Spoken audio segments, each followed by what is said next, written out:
Who is the worst EastEnders executive producer? Now I'm going to read the Reddit comment, which is what this video is based on.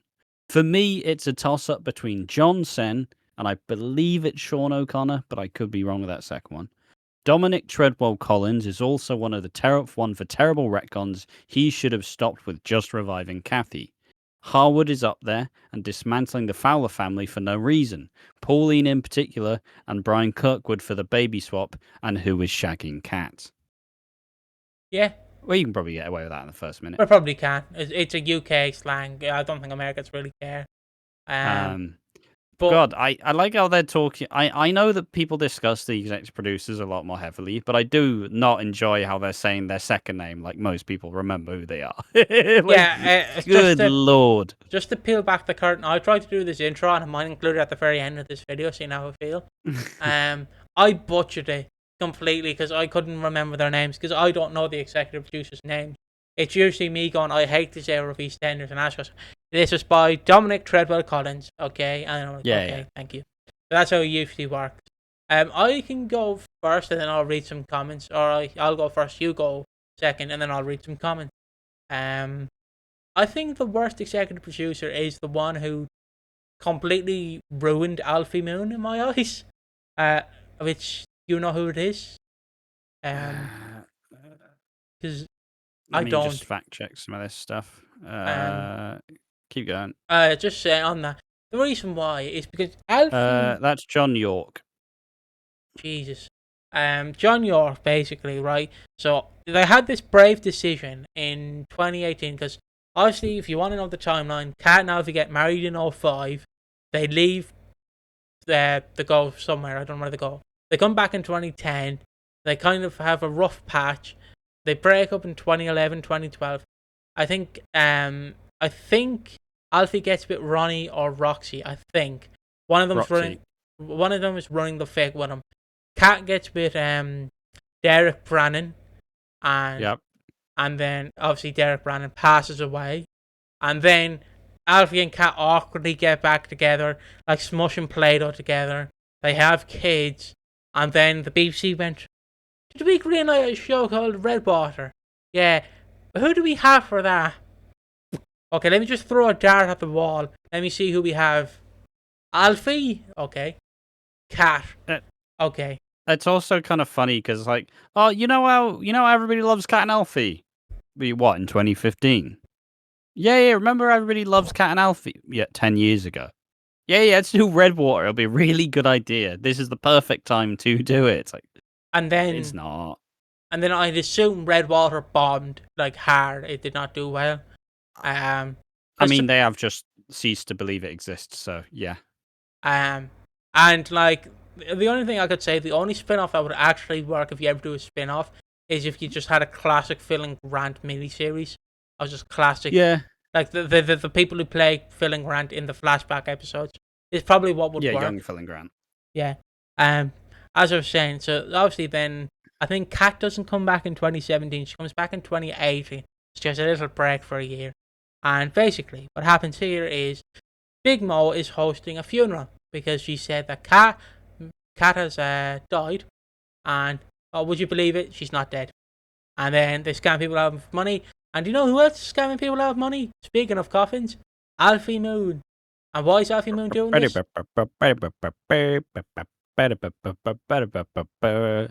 Hello, Blue Moon funerals to go. It's like, oh, not again. And to me, when I say this is like character assassination, truly go back and watch this because you never see this side of, like, it's probably been teased that Alfie might have some sort of like evil side, but not like, it's never been a key character.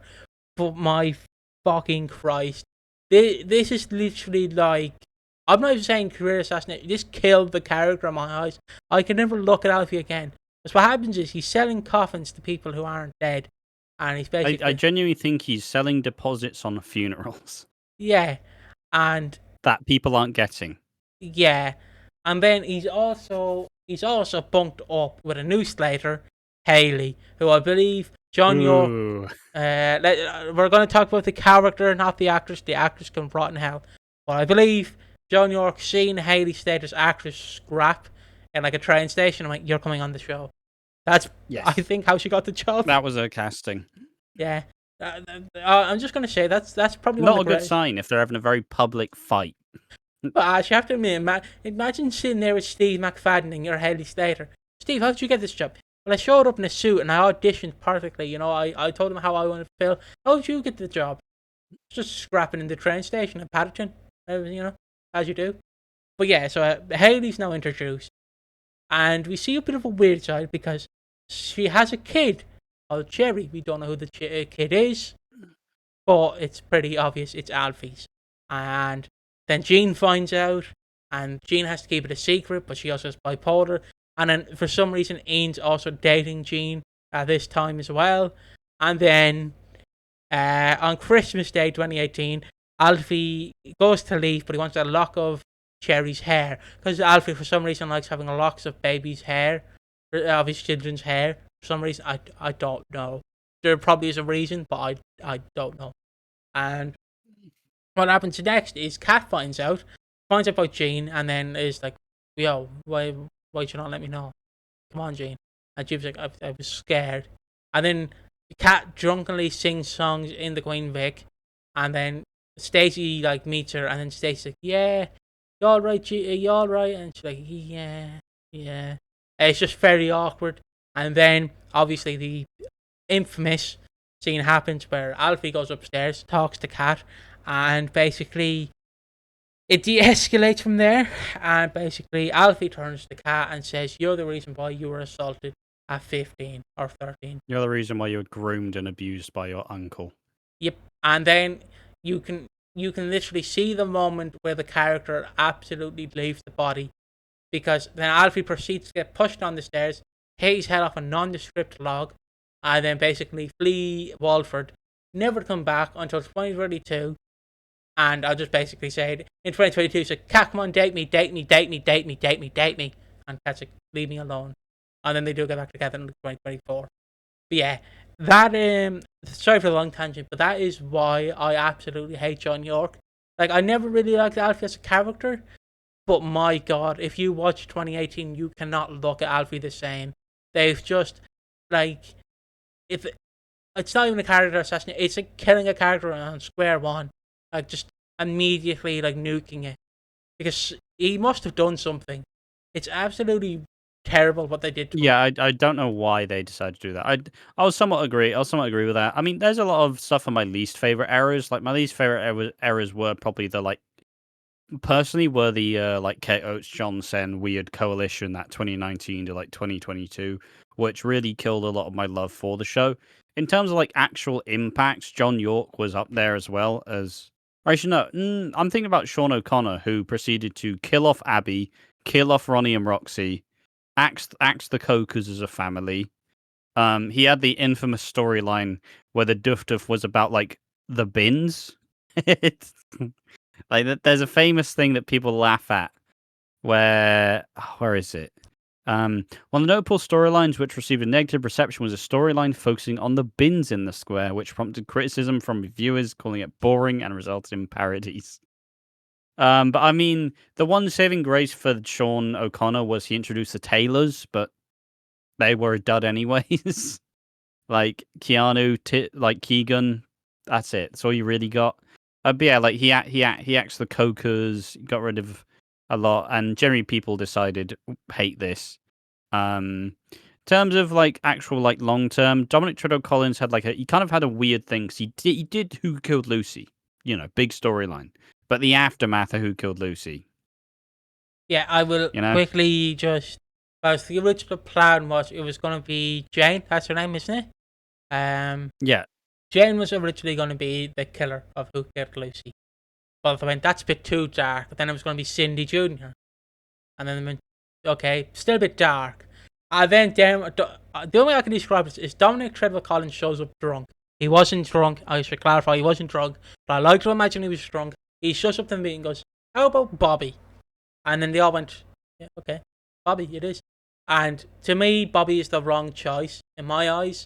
He shouldn't have been it, because you can't really do much with it. Because Surely, Yeah, if but you're, the issue with that is you can say you didn't do it, but who would have been a better option?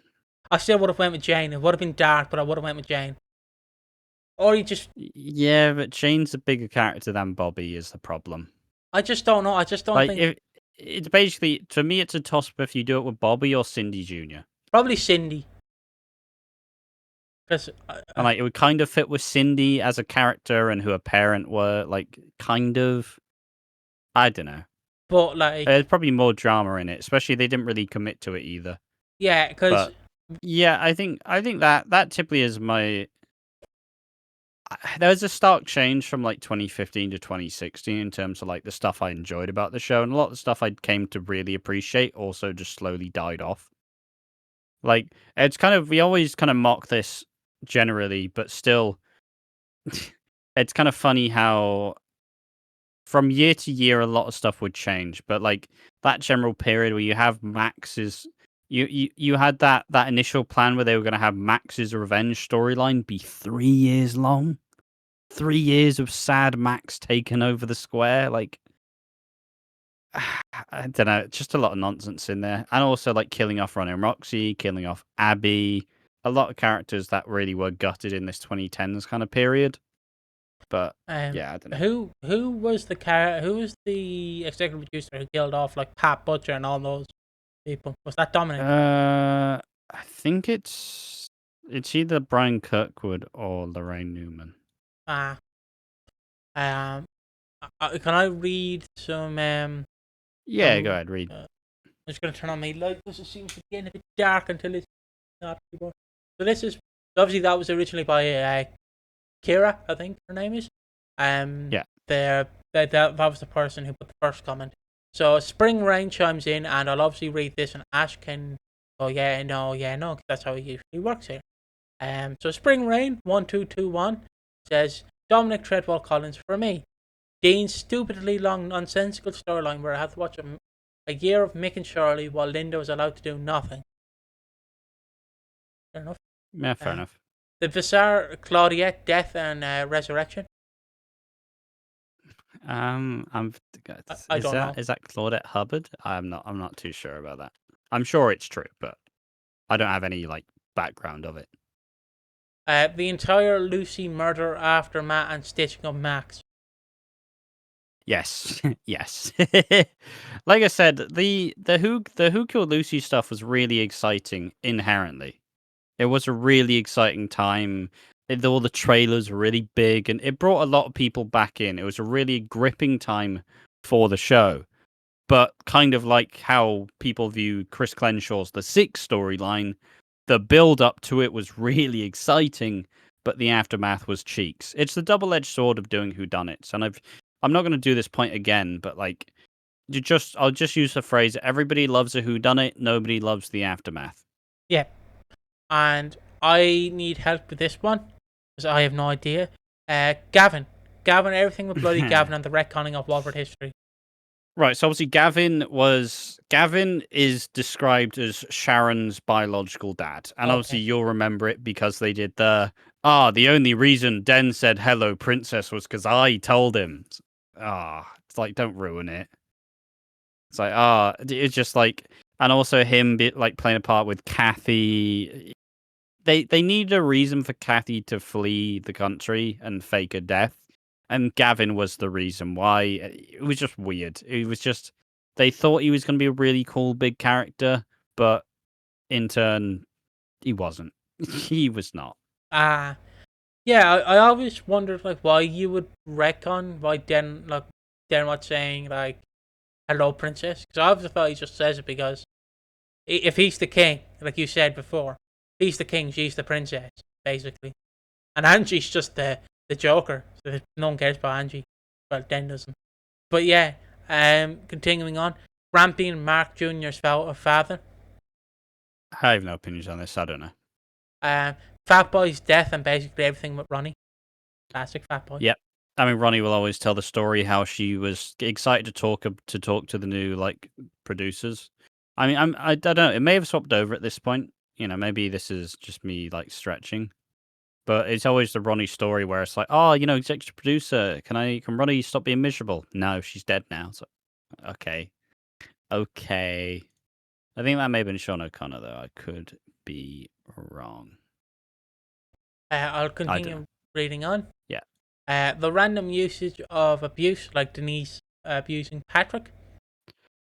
Don't remember this. Don't remember this either. Also, 2 of the worst soap Christmases, 2014 and 2015.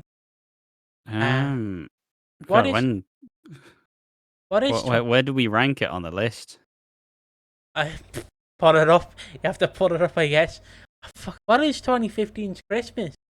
Jesus. I think 2015 is 2014 is the very depressing Mick and Linda. Like Linda finally talks about the sexual assault. Oh no, I believe. And then 2015 is the one where all the power goes off and they all just have lunch in the Vic. I think 2015 is the one with Denny, where Bobby takes Denny into the woods, batters him, and then say that I could just pull up our video. I could just pull it up. Pretty sure I left chapters. I did not leave chapters, but fingers crossed. 2015 I think was when. Yeah, I think I know. I'm gonna just read some comments. I wanted to leave it up in the open. Hold on, let me just 2020, 2016. Yeah, I'm sure who needs to fact check anyways. I don't think I think I rated them very middling. I thought both of them were quite mediocre. Like if it is the Linda and Mick like reveal, it's good, but it's not like it's too depressing for Christmas. It's too depressing for Christmas. And if it is the one where they're all just singing and drinking in the Vic, that one was also okay, but it's not really important whatsoever.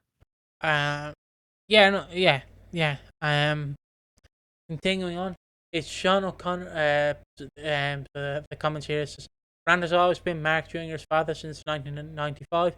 I thought the aftermath. This just goes into a bit of a tangent, I'm pretty sure. Good one, but I agree with it. I think the next one I've pulled down, there's one that says Shaun O'Connor 2016 to 17. I think that one's the last one we'll read. Shaun O'Connor 2016 to 2017. This is by Andy B. Freddy Undy. If I said a slur, I'm sorry. I did not proofread this name.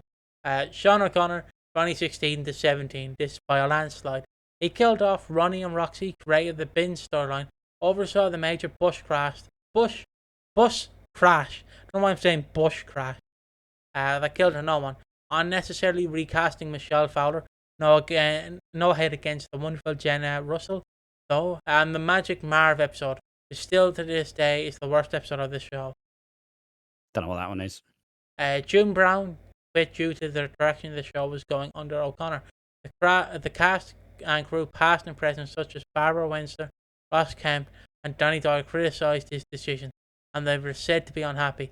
The only saving grace of his era was the introduction of the Taylor family, and even then, Bernie is about to leave, meaning no trace of the Shaun O'Connor era will exist in the show after she leaves. I think that explains all. EastEnders wouldn't fully recover until mid-2022 to early 2023, in my opinion. Yeah, I think agree. I pretty much agree with that. I think the only thing I agree with is Shaun O'Connor actually creating the Peggy Mitchell storyline, or death, because it did bring back Pat for like one scene, and that was good. Yeah. I don't think he's the one who split up Mick and Linda, though, thankfully. Oh, that's good. No. And I think that's where we leave it. Yeah. But hold on here, there's just one more, because this is an old comment, and it's a long comment, but it just piqued my interest. I was going to end it there, but I did see these 2 comments here, and we don't really know much about this era of EastEnders, so I just want to get old people's opinions on it. They're not old, they just said they're old. Chemical Butterfly 40 says, old enough to remember when Lucy Burridge was considered the worst. And then Purple Ash 8 says, Lucy Burridge was a victim of circumstances, but gold in terms of characterization. Actually had a fairly solid run-up until about May 2004. The woman got EastEnders ethos in a way that no other producer said since 1988 has come as close to. So let's just leave her out of this. What happened in 2004 wasn't the end of the world. And given the chaos behind the scenes, it's a miracle that at one point they were able to get anything the transmission, let alone some very good stuff. 2004, as per se, it was very on and off, but it started Janine/Barry, the fallout from Little Mo's second assault. As tacky as the storyline itself was, Kim, Sam, and Andy going around gangster paradise in sparks, and finished Paul Truman's exit, Jean's gritty debut, and the first hints of the compelling Stacey Jean arc that would accentuate a year later. Vicky 2.0 on her bike, very strong. Also didn't rate that badly either. 13 to 14 million in the earlier months of the year, and by the end a good 10 to 11 million were still watching, minus the clashes with Emmerdale, obviously. Obviously. A bit of the drop there, and more, there are other more renowned years that shed 2 million between beginning and end. The press was just seeking blood with EastEnders at this time. A lot of people bought into it, which is a shame. But even the nadir of the Farah kidney nonsense didn't damage the continuity of characters. Viewers spent up to 30 years investing, getting to know or bring the focus toward binge, chess, samosas, brought into Alfie turning into a rank misogynist overnight, just so he could fall down the stairs on Christmas night. We should be over the 2004 criticism by now. Wasn't a write-off year, holiday, but with genuine highs and gold, and brilliant bookends is more accurate. Sorry, I butchered the end of that. It's all right. Interesting depiction. Yeah. I don't really have much take on it. I didn't watch 2004. I don't really have much guys of like the 90s and the 2000s are definite grey spots for me personally, but I think it's fairly interesting. I kind of interesting take. I always like when people have like a very bold and I believe in this, and that person was pretty forthcoming. So yeah, no, fair play. Yeah, and if you want to see more of this, we'll let you know, and we will see you in the next one. Bye bye. Who is bollocks? Who is the worst executive producer? This is by Kira again. For me, it's a toss up between Shaun O'Connor. It's Shaun and O'Connor. Well, unfortunately, that is two different people. It is John Sen and Shaun O'Connor. Oh, sorry. It just says Sen for me and O'Connor. DTC is also one of the terrible. That's Dominic Treadwell-Collins. It's also for one of. Oh fuck! We're just gonna redo it.